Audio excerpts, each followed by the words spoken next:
खुलुमबाय दिनै फुंबिलिनि खौरांफोरा जाबाय गिबि खौराङाव दङ बे समाव नोंथांमोननि गेजेराव फोसावनो लादों एनडिबिनि गायसनगिरि एनडिबिनि आफादगिरि जाजेननाय गेदेमा रन्जन दैमारिनि बागै जों मिथिगौ बिथाङा सिबिआइ केसजों एक्टिभ जानानै थानायनि जाहोनाव दासिमबो जोबथेसालियावनो दं।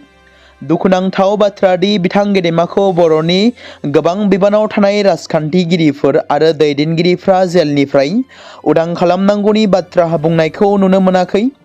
बिटिसिआव प्रमद बर'नि दैदेननाय इउपिपिएल सोरखार थानाय समावबो बिथांनि फारसे गारां दिखांनायखौ नुनो मोनाखै आरो फिन हाग्रामा महिलारिनि दैदेननाय बिपिएफ दोलोनि सोरखारा 5 बोसोरनि उनाव सोरखाराव फैनायनि उनावबो रावबो दैदेनगिरिया दिनैनि समाव बिथांनि उदांनि थाखाय बाथ्रा बुङाखै।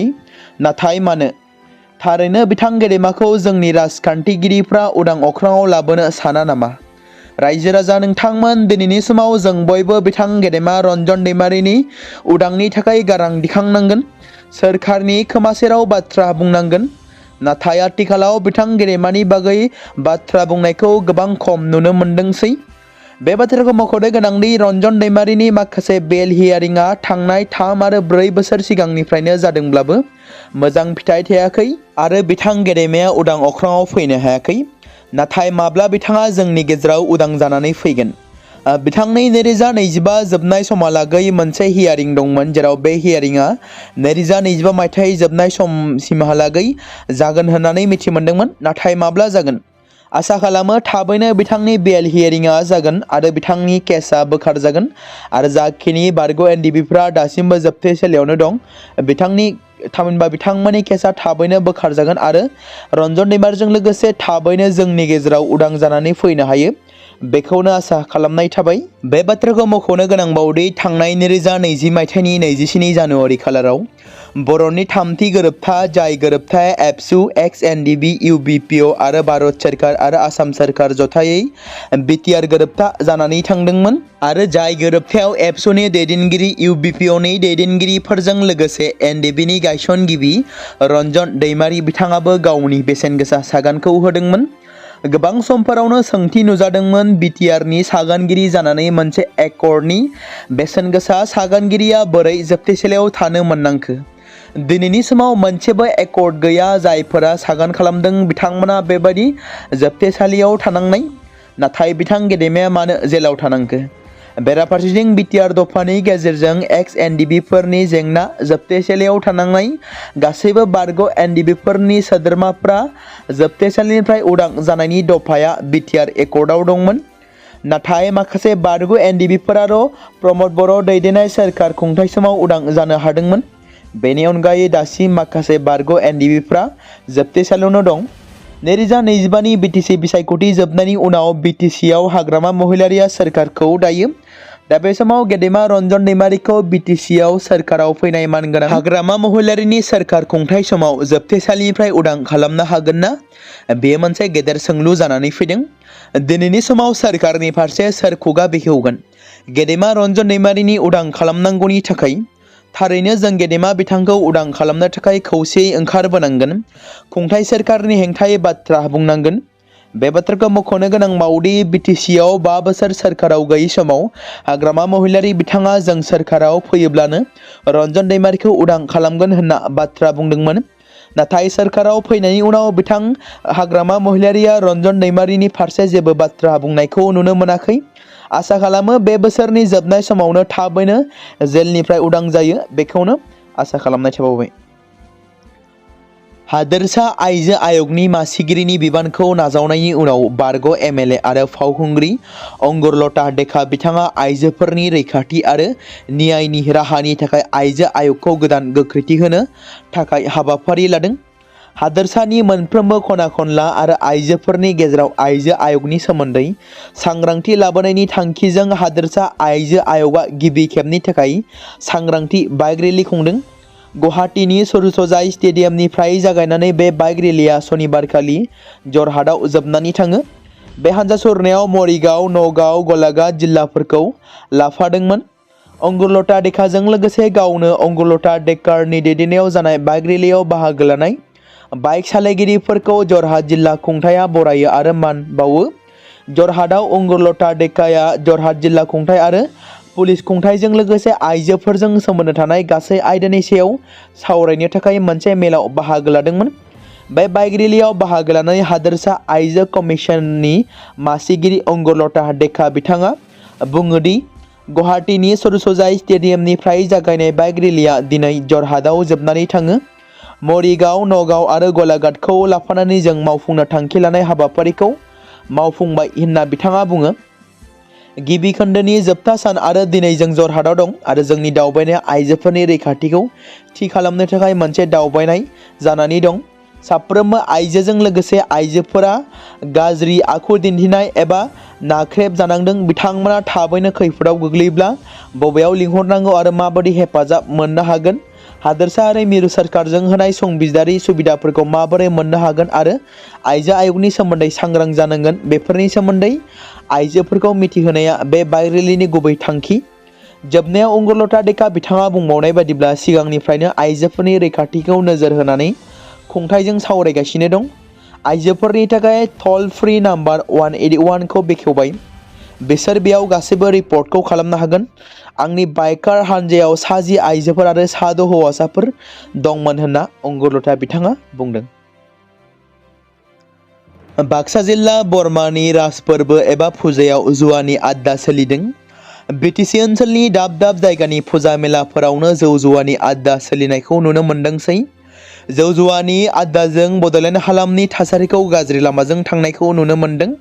थिग बेबायदिनो बाक्सा जिल्लानि मैखोम थावनि जाय सोलोंथाइ बिथिङाव दावगाफु जायगा महरै सिनायथि जानाय, दाब दाब जायगानि फरायसाफोरानो बरमानि फरायसालि सोलोंसालिफोराव फरायनो थाफैनाय जायगा। बे बरमानि राज फोरबो एबा राज फुजायाव समाजारि बेरेखा हाबानि जुवानि आड्डा सोलिनायखौ नुनो मोनदों। थांनाय माखासे सान सिगांनिफ्रायनो बरमानि बे राज फुजायाव सोलिदों जुवानि खेला। रायजो राजाफोरनि गोसोआव सोंथि जाखांदों दि फुजा फोरबो खुंनायनि मुङाव जुवानि खेला होनाया गनायजाथाव नामा? जौ जुवा खेला होनायजों जाखांबोनाय लाइमोनफोरखौ बबे लामाजों दैदेनलांनो सानदों? जोंनि जाखांबोनाय लाइमोनफोरनो मा दिन्थिलांनो सानदों? बरमा ओनसोलनि समाज सिबियारि रायजो राजाफोरनो मा फोरमायथिनो सानदों समाजो फोरमायसिगोन। मोनद' हारिनो एसटि होनो नागिरनायखौ जों माब्लाबाबो गनायनानै लानो हाया। बे बाथ्राखौ बुंदों धेमाजि जिल्ला एबसुनि नेहाथारि अजय खाख्लारि बिथाङा। खुंगा 39थि गेजेर जनाय गुदि बर' थुनलाइ आफाद आरो खुंगा 37थि गेजेर जनाय दखरा एबसुनि बानजायनायाव जथायै साननैनि हाबाफारि लानानै खुंफुंजानाय 1 नं जामगुरिनि गेलेग्रा फोथाराव गेजेर जनाय गेजेर दखरा एबसुनि थान्दै मेलाव धेमाजि जिल्ला एबसुनि नेहाथारि अजय खाख्लारिया बाहागो लानानै रायजो राजाफोरनि गोबां जेंना, फरायसालिनि जेंनाफोरखौ लानानै बेसेन गोसा बिबुंथि लाखिनानै खौरांगिरिफोरनि सिगाङाव माखासे गोनांथार बाथ्राफोरखौ बुंथिदों आरो लोगोसे मोनद' हारिनो एसटि नागिरनाय थामहिनबा एसटि होनो नागिरनायखौ लानानै हेंथायै बाथ्रा बुंथिदों बिथाङा।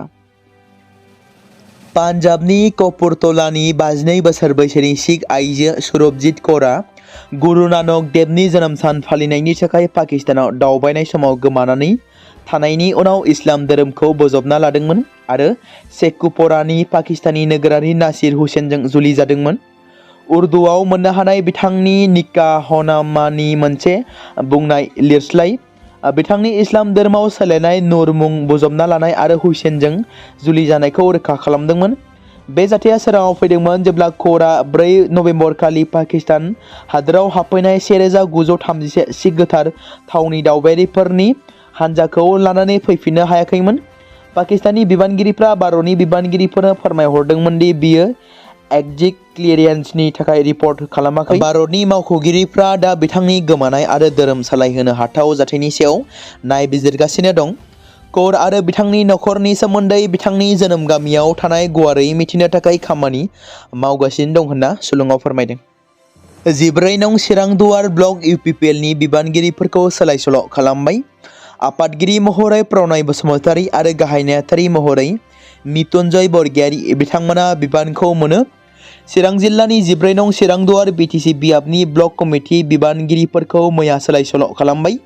गोदान आफादगिरि महरै बारग' इएम रनजित बसुमतारीनि पिए प्रनय बसुमतारी आरो मितुन्जय बरगयारीखौ गाहाय नेहाथारि महरै थिसननाय जाबाय।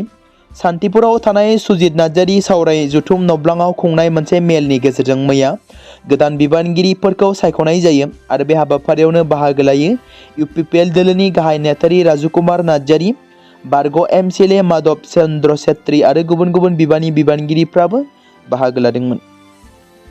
जों मिथिगौ भारत आरो पाकिस्ताननि गेजेराव गिख्रंथाव दावहाया गोबां सान सिगांनिफ्रायनो जानानै थांगासिनो थानायखौ जों नुनो मोन्दों। थांनाय माखासे सान सिगाङाव जेरावनाखि दिल्लीनि लाल किल्लायाव जानाय बमा बेफ्रुनायनि उनाव फिन आरोबाव दिनै थामहिनबा बावैसो सिगां श्रीनगराव मोनसे गिख्रंथाव बमा बेफ्रुनाय जाथाया जानानै थांबावो।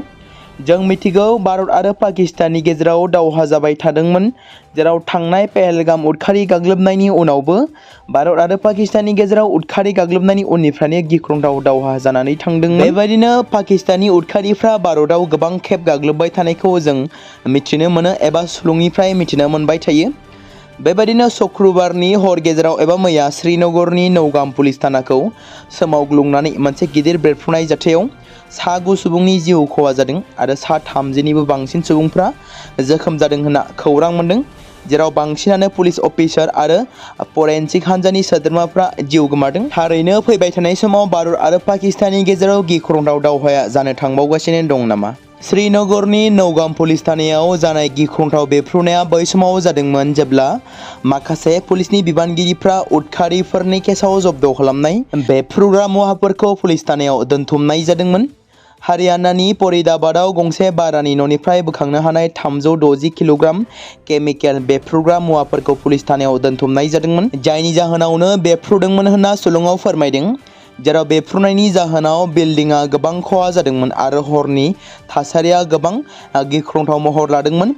गिबि बेफ्रुनायनि उनाव मोनसेनि उनाव मोनसे फिसा बेफ्रुनायनि जाहोनाव रैखाथि हाबाफारिया दसे समनि थाखाय गोबाव जादोंमोन। जोखोम जानाय सुबुंफोरखौ खाथिनि देहा फाहामसालियाव लानानै थांनाय जादोंमोन आरो 7 सुबुंनि हालोदा गोब्राब हालोदाव दंमोन। थैनाय सुबुंफोरनि गोथै सह'खौ श्रीनगर पुलिस कन्ट्रल रुमाव लाना थांनाय जादोंमोन होनना मिथिहोदों। ममता बेनार्जीआ बिहाराव NDAनि देरहासारनायखौ लानानै जिंगा सिदों। फैगौ बोसोराव जानो गोनां बिधानसभा बिसायख'थिखौ लोगोसे बिहारनि बिसायख'थिनि फिथाइया सोनाब बंगनि गिबि मन्थ्रि ममता बेनार्जीनि साननायखौ 2 गुन खालामदों। बिहाराव NDAनि गोहोआ फैफिननाया रोखा जानायलाय BJPनि गोबां दैदेनगिरिफ्रा दोलोनि उननि थांखिया सोनाब बेंगल जागोन होननानै फोसावदों। अमित मालवीया बे बेलायाव गावनि बिबुंथिखौ फोरमायनानै बुंनाय बायदिब्ला बिहारनि फिथाइया सोनाब बंगनि बिसायख'थियावबो गोहोम खोख्लैनो हागौ। दोलोआ तृणमूल दोलोखौ गोहोनिफ्राय बोखारनो थाखाय गासैबो रोखोमनि राहा लागोन होननानै फोसावनायजों लोगोसे ममता बेनार्जीआ उन्दुनायखौ जिंगासिदों। खौरां मोननाय बायदिब्ला थांनाय माखासे सानफोराव ममता बेनार्जीआ BJP दोलोआ लानाय बिसायख'थि आदबफोरखौ हेंथा होनो नाजानायखौ जागायजेनदों। आथिखालाव बयबो गनायनानै लायो जुबिन गार्गआ न्याय मोनथारनांगौ होननानै। सेंग्रानिफ्राय लानानै बैसो जानायसिम बयबो जुबिननि थाखाय न्याय नागिरगासिनो दं। हारि, धोरोम जेसेबांखि थाया मानो जुबिन गार्गआ बयबो खौसे जानायखौ लुबैयोमोन आरो जुबिननि थैनायनि उनाव दासिम बयबो हारियानो जुबिननि न्याय नागिरगासिनो थानायखौ जों नुनो मोन्दों। मख'नो गोनांदि जुबिन गार्गनि न्याय नागिरनानै हादोरसानि गोबां मौलाना बिथांमोनाबो सनापुराव ज' जानानै सोरखारखौ आखाय होनानै जुबिनखौ न्याय होनो थाखाय खावलायहरदों। बिथांमोना जुबिननि केसाव नुजाथिनानै सोरखारखौ जुबिन गार्गखौ न्याय होनांगौ आरो गाज्रि खामानि मावग्राफोरखौ साजा होनांगौ होनना खावलायदों। मख'नो गोनांदि बिथांमोना जुबिन गार्गखौ आल्लाह न्याय होनो हागोन होनना बोलो होदों आरो बिथांमोना आल्लाहनि खाथियाव आर'ज गाबदोंमोन दि बिथाङा सोरखारखौ गियान होथों। बिथांमोननि आर'ज गाबनायनिफ्राय मिथिनो मोनोदि सोरखारनि फारसे फोथायनाय गैयै मोनसे रोखा मोन्दांथि दं। धेमाजि जिल्ला गेजेर जनाय मेसाखि सापरिनि बिरगोस्रि बसुमतारिया टेट आनजादाव उथ्रिसार जानानै LP फरायसालियाव फोरोंगिरि मावनो बिबान मोनबाय। मख'नो गोनांदि मेसाखि सापरि गामियाव गिबिसिनै सोरखारि साख्रि मोननायखौ लानानै गामिनि रायजो राजाफोर आरो गेजेर जनाय दख'रा दालाइसा दुलाराय बर' फरायसा आफादा गोग्गानायजों आर'नाइजों बरायदों बिरगोस्रि बसुमतारिखौ। बिहाराव फिन NDA दोलोनि सोरखार। आलीनगर विधानसभा बियाबनिफ्राय BJPनि बिजाथि भोजपुरी मेथाइ रोजाबगिरि मैथिली ठाकुरा देरहासार जानो हाबाय। 25 बोसोर बैसोआवनो मेटेली ठाकुरा MLA देरहासार जानो हानायखौ लानानै ओनसोलनि थागिबि रायजो राजाफ्रा जोबोरैनो रंजाखांदों। दिल्लीयाव बमा बेफ्रुनायनि उनाव मुरादाबादाव खुंथाया हाई एलार्ट फोसावदों। दिल्लीयाव बमा बेफ्रुनायनि उनाव मुरादाबाद खुंथाया मोनफ्रोमबो जायगायाव सांग्रांथि बांहोदों। बेबादिनो फारफ्रोमथिंनिफ्राय फैनाय सुबुंफोरखौ मोजाङै नायबिजिरगासिनो दं। मख'नो गोनांनि मुरादाबाद खुंथाया मोनफ्रोमबो बिथिंनिफ्राय फैनाय गासैबो दावबायारिफोर आरो दावबायारिफोरखौ बिसोरनि सिनायथि बिलाइफोरखौ फोरमान खालामनानै आरो गासै सोमोन्दो गोनां खारिथिफोरखौ बुथुमनानै गोख्रोङै नोजोर होगासिनो दं। लोगोसे सन्देह गोनां गारिफोरनि सायाव गोख्रों नोजोर लाखिदों। बेफोरबादि जाथायफोरा जानायनिफ्राय रैखा मोननो थाखाय पुलिस आरो खुंथाया बेफोर राहाफोरखौ लागासिनो दं होनना सुलुङाव फोरमायदों। बेजों लोगोसे खुंथाया सन्देह गोनां सुबुंफोरनि थांलाय फैलाय आरो आखुखौ नोजोर होगासिनो दं। रावबो चेकनिफ्राय बारग'नो हाया आरो बेनि थाखाय गासै गोजौ थाखोनि नायबिजिरनाया सोलिगासिनो दं। दिल्लीनि जाथायनि उनाव मुरादाबाद खुंथाया मोनफ्रोमबो पुलिस थानाफोरखौ सांग्रांथि थानो बिथोन होदों। बेनि अनगायैबो खुंथाया बे चेकिं अपारेशनखौ मोनाबिलिनि 5 रिंगानिफ्राय 7 रिंगासिम आरो हरनि 9 रिंगानिफ्राय 11 रिंगासिम खालामनो बिथोन होदों।